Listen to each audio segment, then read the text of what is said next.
Hey guys, wanted to make a quick video for you guys on getting a project set up for your Capstone. We're going to go over a couple things here. We're going to go over getting Node and Express set up. We're going to go over getting React working with Create React App. We're going to do a basic API call to make sure the data is coming back from the API and able to show in the front end.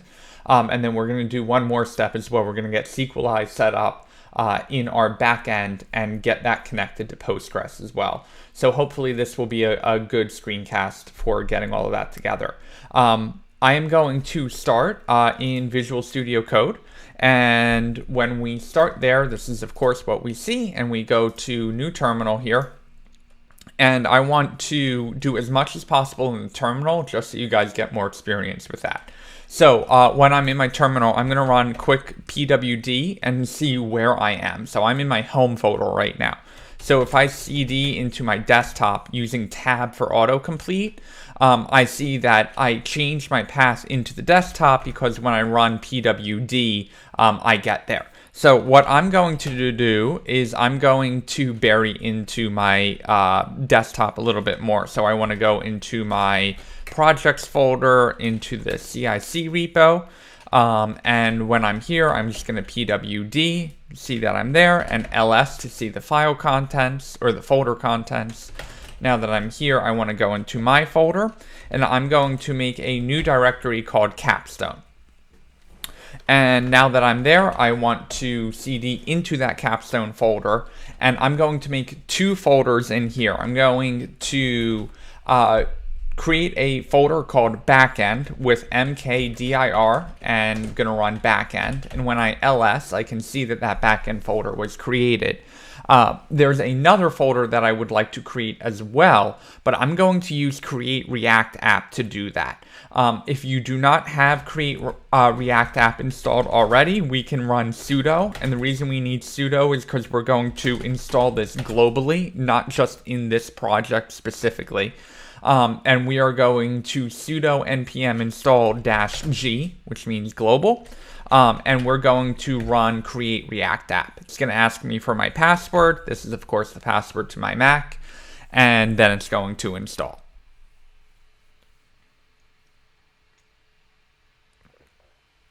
Now, if you guys already have Create React App installed, there's no need to do this.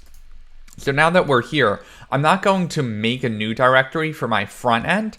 And the reason for that is because Create React App is already going to make that folder for me. Okay, now that we have Create React App installed, we are going to go ahead and use it. So let's do a Create React App, and I'm going to call my folder in my project front end. So it's going to go through, it's going to use React, install all of the dependencies. So this may take a minute or two.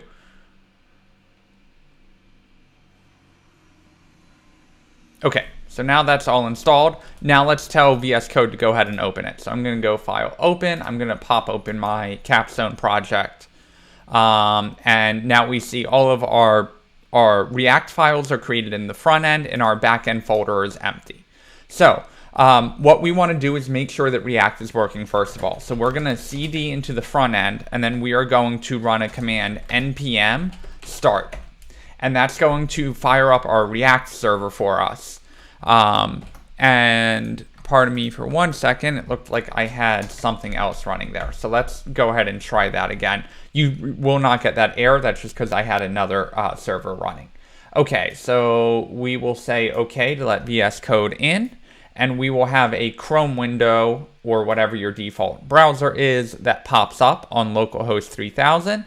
And now we see our React code is running. And if we go to source app.js, we see all of our code in here. Okay, great. Front end initial steps are done. Now what we want to do is we can cd back up. And now we are in our Capstone folder, and we can pwd to confirm that. Now we want to get our backend set up. So the first thing we are going to do is cd into that folder. And then we are going to npm init. And init is just going to set up a new blank npm project for us that will track all of our dependencies. So I'm going to hit enter here a bunch of times because we want to use all the defaults. And when we get to the last step, we'll just hit enter one final time. And now we have a package.json in our backend folder. So we're going to install a couple things here. We're going to npm install -- save. We are going to install Express. We are going to install cores just in case we need it. Body parser is always a good thing to have, so we can send and receive JSON. And we don't need Moment or FS yet, so I'm going to leave those out, and I'm going to go ahead and install that. There's one other thing that I realized we need. We also need Sequelize. All right, great. So we have our Sequelize set up. Now let's go ahead and write some code. So I'm in my backend folder going to create a new file called index.js. And we need to write some code to get our backend Express server set up. So we are going to say const express equals require express. And then we are going to say const app equals express. And then down here, we are going to app.listen. And what port do we want to listen on? Now, React uses port 3000. So instead of using 3000, we're going to use 5000 here. And then we're going to do a quick callback that just says console.log backend is running on port 5000. And of course, we need an endpoint here. So we're going to say app.get. And we're going to get the empty root. What do we want to do? Well, we need our rec-res, and we are going to res.send hello world, and we'll send that as an object. Oops. And then we also need body parser as well. So we are going to const body parser equals require body-parser. And then we are going to app.use our body parser.json.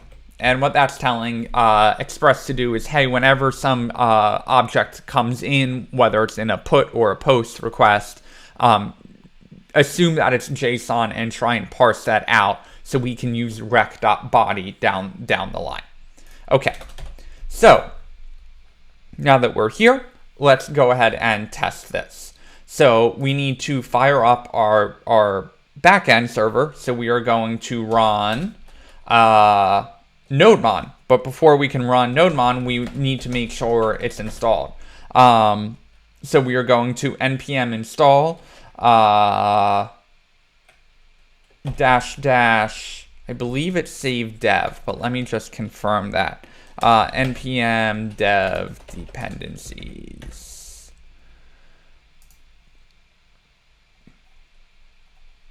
-- save dev is what we want.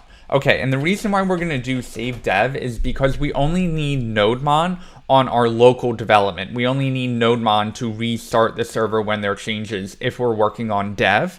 We're not going to deploy with nodemon down the road. So that's why I'm using -- save dev instead of just save. Okay, so nodemon is going to install.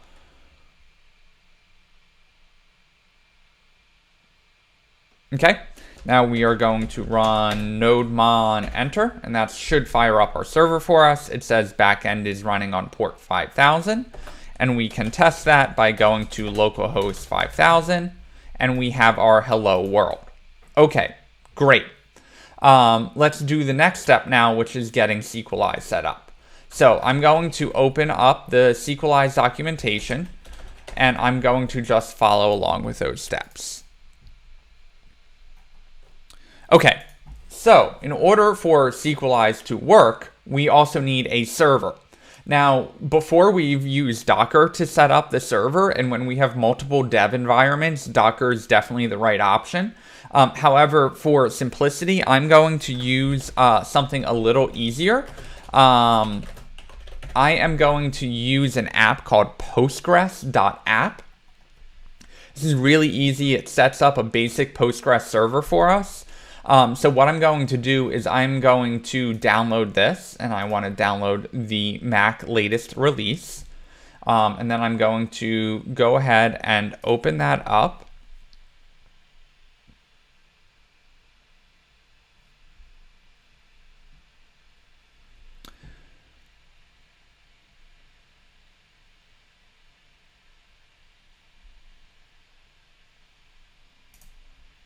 Okay, and I'm going to drag and drop that into my applications.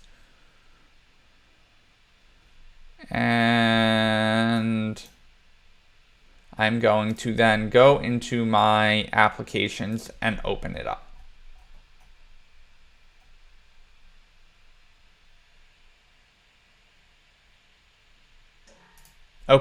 Okay, now that we have the Postgres app, we're going to go ahead and start it up. If you have an initialize button, that's also fine. Go ahead and click that, and then you may have to click start afterwards. So what the Postgres app for us does is it creates a blank database with our username of our Mac as both the database name and the username we're going to use to connect. So whatever is here, go ahead and make note of that. So we're going to hop back into our VS Code, and we are going to create a new file in our backend called models.js. And this is where we're going to set up our Sequelize. So first of all, we need to start with our module.exports. And what that's going to do is allow us to use our models in other files. Okay, so we need to pull in Sequelize. So we are going to say const Sequelize equals require Sequelize. And then we also need to give Sequelize a connection to the DB. So we're going to say const db equals new Sequelize. And Sequelize wants to know, first of all, okay, what's the name of the database we're connecting to? Well, that's going to be our username. And then it says, okay, well, what's the password? Or I'm sorry, what's the username? That is also the username of our computer. What's the password? We're just going to pass it a blank string. And then it also wants to know, okay, where do I connect? So we're going to tell it that it can connect to 127.0.0.1, which is our local host. And we need to tell it, hey, what you're connecting to is a Postgres database. Now you might say, Max, well, how do you do that off the top of your head? Well, basically, I can open up a new tab and go to Sequelize documentation. And the Sequelize documentation shows me right here how to connect. All right, great. Now that we're connected, we need to do a couple things. We need to return the database. And the reason why we're doing that is so we can access it from outside of this file. And then we're going to define a basic model. So we'll call it user. And user needs to be db.define. And the model name is going to be user. And the fields of that are going to be, let's just say, name, and that's going to be a Sequelize.string. Okay, great. So now we need to go ahead and use this file somewhere. So where are we going to use it? Well, we're going to use it in our index.js. So up at the top, we're going to say const models equals require our models file. And because we used a arrow function here, we basically need to put these parameters, these empty parameters in here so it fires properly. All right, great. Now that we're here, we're going to models.init. And what that init is going to do is going to go models. Okay, models is coming in from this file. Okay, what's that file going to do? Well, it has no init function. So what we need to do is, of course, give it an init function. So what we're going to do is we're going to say init. And init is going to be a function. And what do we want our function to do? We want our function to db.sync. So what we're basically doing is having the database go ahead and create this user table for us. Okay. Great. So now we're going to go back to our index.js.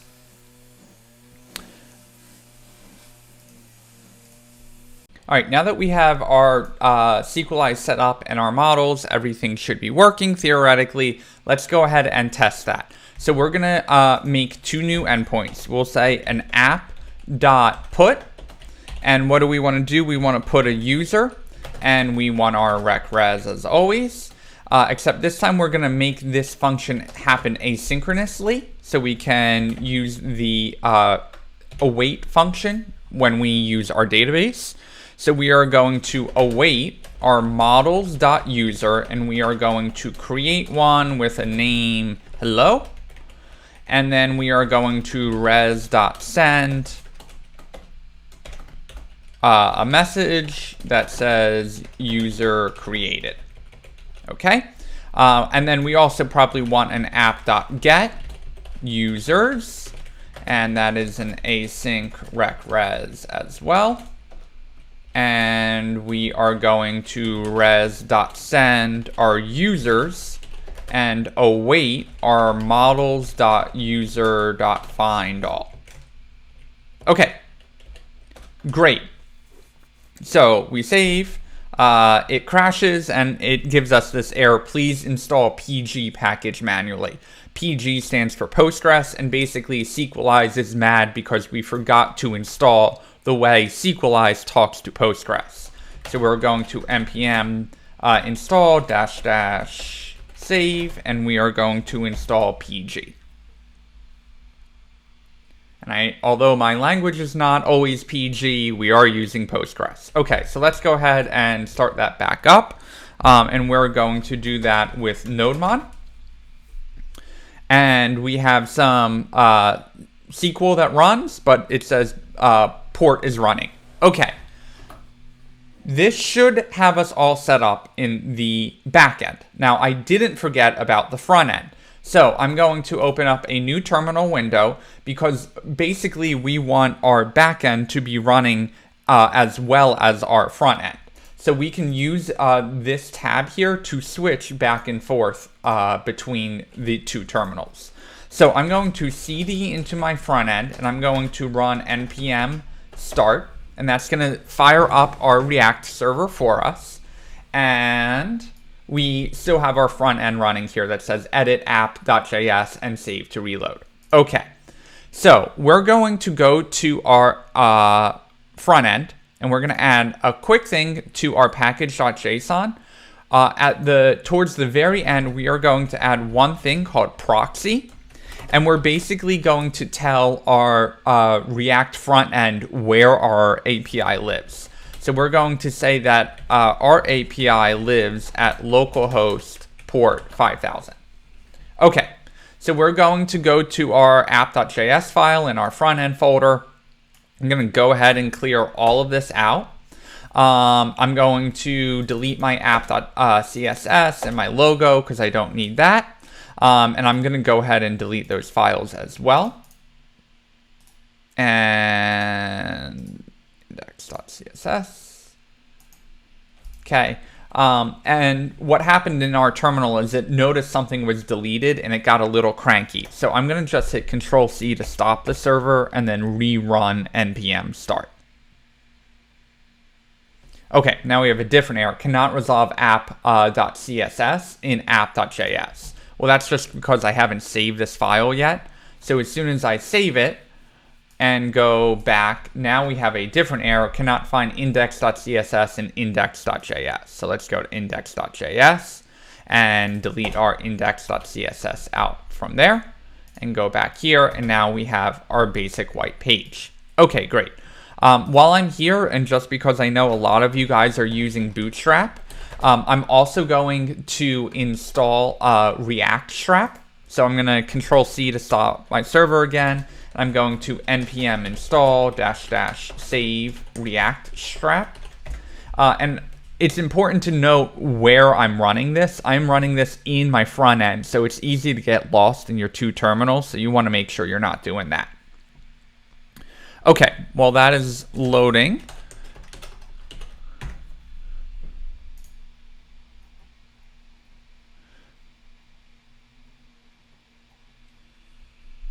I'm going to get started in my app. So what I'm going to do is I'm going to import container, and that should be in square brackets, from React Strap. And this is taking its sweet time to run, which npm can definitely do.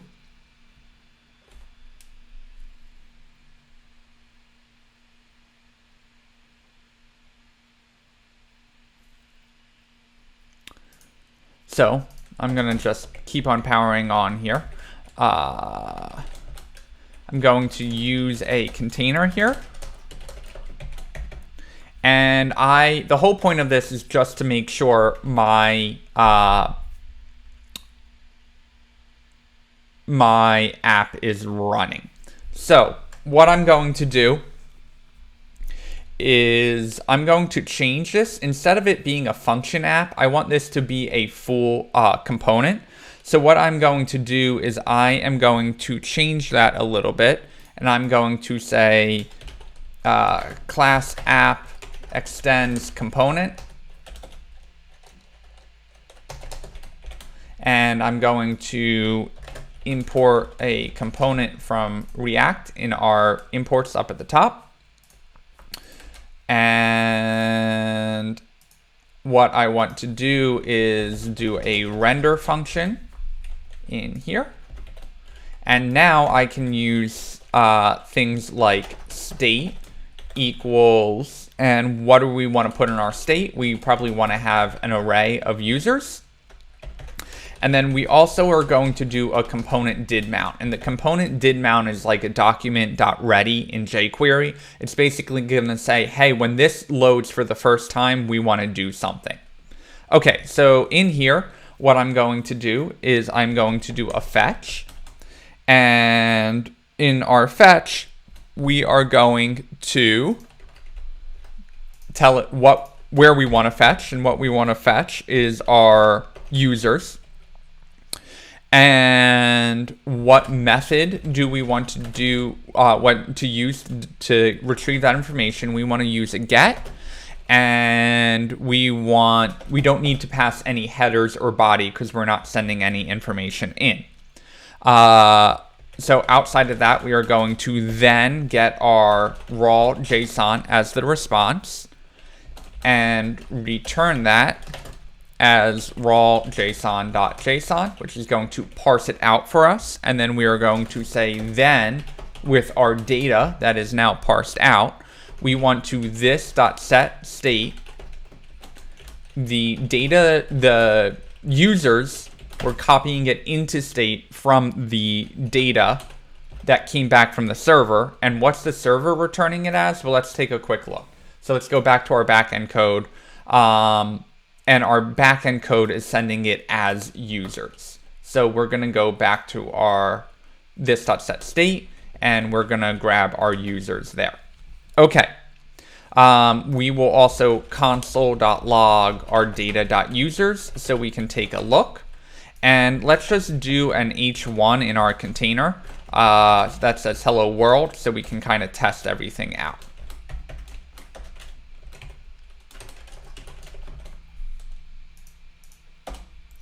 Go ahead and save that. We're going to go back to our front end. We're going to inspect. And if we look in our console, let's just refresh this page. And we get site cannot be reached. And the reason for that is because I forgot to start it up in the terminal. So I am going to run my Npm Start. And while that's firing up, I will refresh here.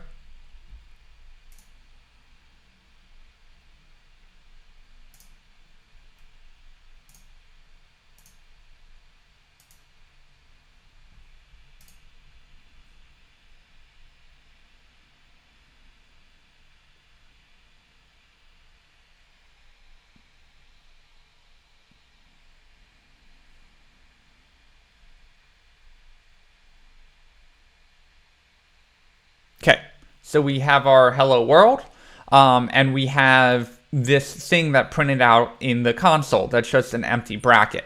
Now that doesn't look like much, but what we just confirmed is that our front end is properly talking to the back end, and the back end is returning this array of empty users. Okay, but that doesn't help us much. We want to actually see that there's a user in the database. Well, remember back here in this index.js backend, we created this thing app.put_user, but this code is never actually running because we never tell the front end, hey, go put a user in. So what we're going to do is we're going to comment out this fetch in our backend, or I'm sorry, in our front end. And I'm just going to copy and paste that. And instead, I'm going to say, hey, call the user endpoint and put. And what do we want to put? Well, we want to put a body. And right now, I'm just going to leave that body empty. And the reason we're going to leave that empty is because on the back end, we kind of hard-coded the name.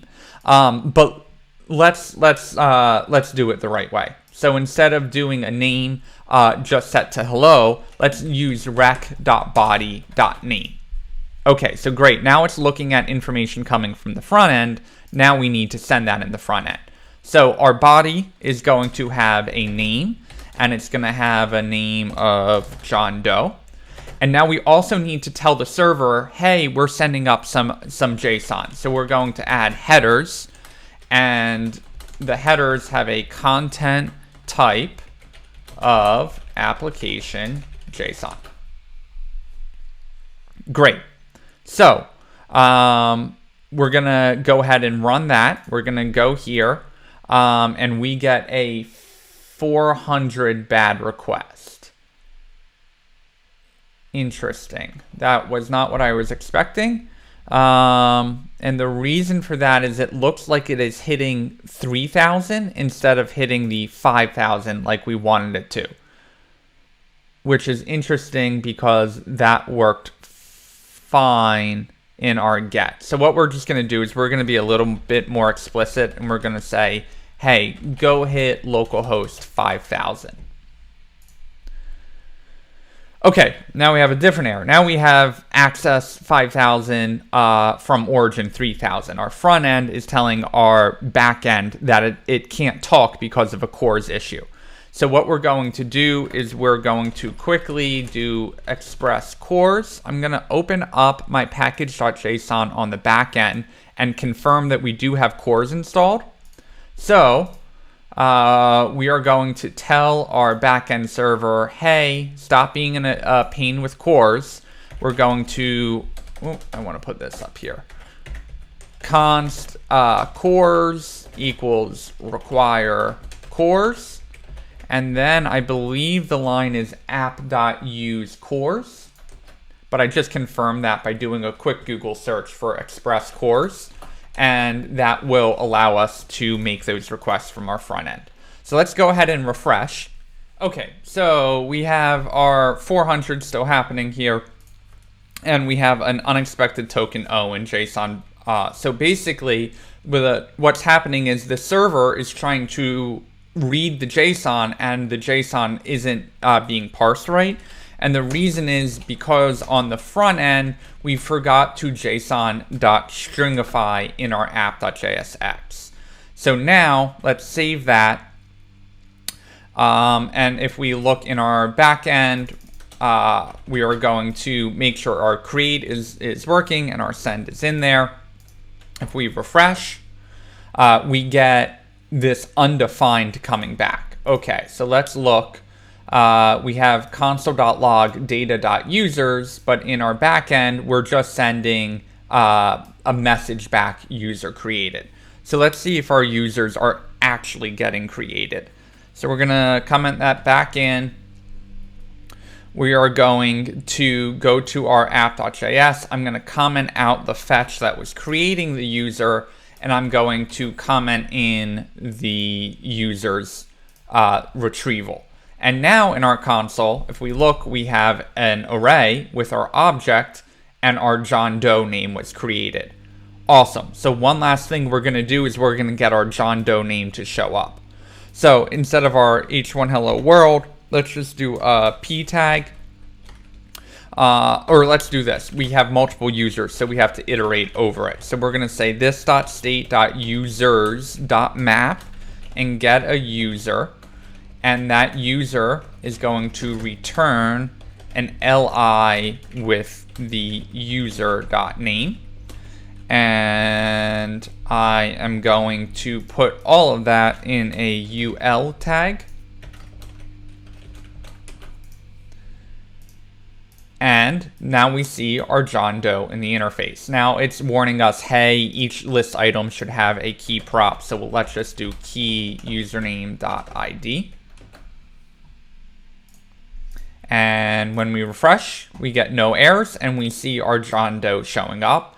And just to be a little fancy and make sure it's all working together, we are going to put a new name in here and hit save. And when we come back over here, we get an error. Let's refresh that one more time. Cannot read map of undefined. See, this is what happens when you try and get fancy. We shouldn't be setting our, you know what, let's go to our backend. And instead of just saying message user created, let's go ahead and return all of our users in there.